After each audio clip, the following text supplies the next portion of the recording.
इस भूल का सुधार होता है किसी संत के चरणों में बैठकर। इसीलिए संत कहते सच्चे संत की शरण में बैठ मिले विश्राम।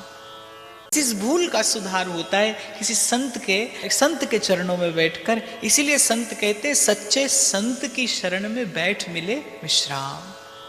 इस भूल का सुधार होता है किसी संत के चरणों में बैठकर। इसीलिए संत कहते सच्चे संत की शरण में बैठ मिले विश्राम। इस भूल का सुधार होता है किसी संत के चरणों में बैठकर। इसीलिए संत कहते सच्चे संत की शरण में बैठ मिले विश्राम। इस भूल का सुधार होता है किसी संत के चरणों में बैठकर। इसीलिए संत कहते सच्चे संत की शरण में बैठ मिले विश्राम। इस भूल का सुधार होता है किसी संत के चरणों में बैठकर। इसीलिए संत कहते सच्चे संत की शरण में बैठ मिले। थोड़ा विचार करो, जैसे मैंने आपसे अभी कुछ देर पहले कहा ना, आप और मैं एक हैं। दुख का प्रकार भले अलग हो पर दुख दुख होता है, दुख एक है। और ऐसे ही प्राणी मात्र का सुख भी एक है। आप और मैं भी एक हैं, आपका मेरा दुख भी एक है और आपका मेरा सुख भी एक है। इस आत्मा को, इस और अंतर को विश्राम मिलता है बस केवल एक ही परिस्थिति में, सच्चे संत की शरण में बैठ मिले विश्राम। और अगर मैं थोड़ा और सूक्ष्म स्तर पर जाकर कहूं कि आपके मेरे मन का सुख है क्या, तो मन की निर्मलता ही मन का सुख है। जितना मन मैला है उतना मन पीड़ित है, जितना मन मैला होगा उतना मन पीड़ित होगा। और जितना मन निर्मल होगा, एक संत के पास संसार की संपत्ति तो होती नहीं। इतिहास प्रमाण देता है, कथाएं कहती हैं कि संतों के पास कभी संसार की तो बहुत संपत्ति रही नहीं। भक्तमाल में एक बड़ा सुंदर प्रसंग आता है चीधर और चीधराइन जी का। दो पति पत्नी और संत भगवंत की सेवा में आनंद से जीवन बिताते थे, संतोष से। और कबीरा सब जग निर्धना, धनवंता नहीं कोय, धनवंता सोई जानिए जाके नाम रतन धन हुए। यदि जब तक आपको यह लगता है ना कि अभी कुछ और चाहिए, तब तक आपके पास कुछ भी हो लेकिन आप दरिद्र हैं। जब तक मन को यह लगता है ना कि अभी कुछ और चाहिए, तब तक व्यक्ति दरिद्र है। और जिस दिन जिस घड़ी मन ये कहने लगे, तूने मेरे मालिक बहुत कुछ दिया है, तेरा शुक्रिया है, तेरा शुक्रिया। मुझसे एक बार ऐसे किसी संत के साथ बैठ के थोड़ी देर चर्चा करने का सौभाग्य मिला। ऐसी चर्चा करते करते संत ने मुझसे पूछा, बताइए संसार में सुंदर कौन है? अब सवाल तो बड़ा सीधा सा था। कहने लगे, बताओ संसार में सुंदर कौन है? तो मैं थोड़ा विचार करने लगा।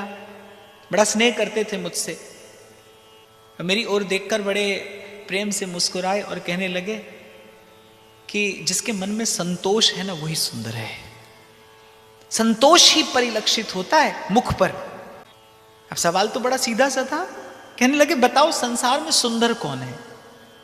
तो मैं थोड़ा विचार करने लगा। बड़ा स्नेह करते थे मुझसे, मेरी ओर देखकर बड़े प्रेम से मुस्कुराए और कहने लगे कि जिसके मन में संतोष है ना, वही सुंदर है। संतोष ही परिलक्षित होता है मुख पर। अब सवाल तो बड़ा सीधा सा था। कहने लगे, बताओ संसार में सुंदर कौन है? तो मैं थोड़ा विचार करने लगा। बड़ा स्नेह करते थे मुझसे, मेरी ओर देखकर बड़े प्रेम से मुस्कुराए और कहने लगे, आप देखो सोने की नगरी रावण की, सोने की नगरी, और कहते हैं महल सुंदर सुंदर रानियों से भरे पड़े हैं, बल बुद्धि विद्या में उसका उसकी कोई तुलना करने वाला नहीं है, उसका कोई तोड़ नहीं है। बेजोड़ था रावण, बल में, बुद्धि में, विद्या में। और उसके बाद भी कैसा कर्म किया, और फिर परिणाम क्या पाया? 1 लाख पुत्र 1.25 लाख नाती, सो रावण घर दिया न बाती। जब तक आपको कुछ और चाहिए तब तक आप दरिद्र हैं, तब तक मन अभावग्रस्त है। और जब तक मन अभावग्रस्त है तब तक मन विश्राम कैसे पाएगा?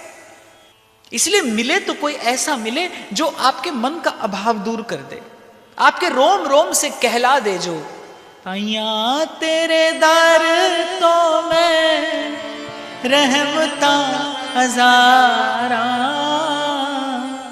शुक्र गुजारा तेरा।